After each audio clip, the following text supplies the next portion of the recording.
My mom chose her new family over me. 10 years later, she knocked on my door.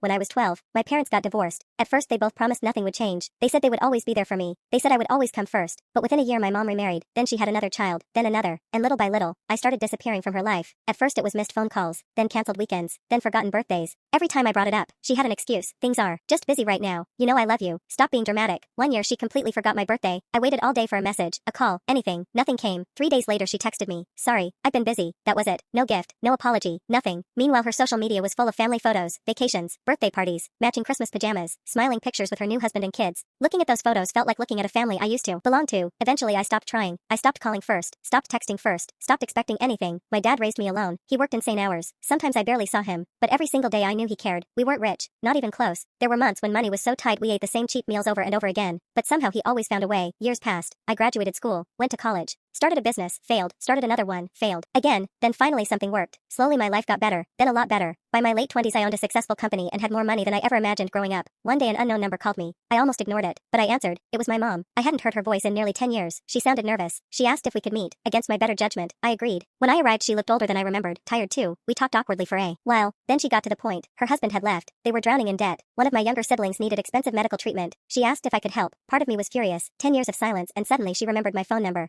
10 years of being forgotten and now she wanted something. I went home angry, really angry. I barely slept that night. The next morning I opened an old box of childhood stuff. Inside were photos, school papers, random memories. Then I found a card my dad had written years earlier. It said, "The people who hurt you do not decide the kind of person you become." I stared at that sentence for a long time. Then I called my mom back. I told her I would pay for my siblings' treatment. I would help them get back on their feet. But I wasn't doing it for her. I was doing it because my brother and sister had done nothing wrong. She started crying immediately. For weeks she kept trying to thank me. But honestly, I didn't feel proud. I felt sad. Because all the money in the world couldn't buy back 10 lost years. A few months later she asked me a question that completely broke my heart. She said, "Do you think one day you'll forgive me?" I sat there for a long time before answering. Then I told her the truth. "I forgave you years ago." She looked relieved. Until I finished the sentence. But forgiving you and trusting you again are two different things. For the first time, she had no response. She just looked down at the table. And in that moment I realized something. The saddest part wasn't that she had abandoned me. The saddest part was that she finally understood what it felt like to lose family. And by then there was no way to get those years back.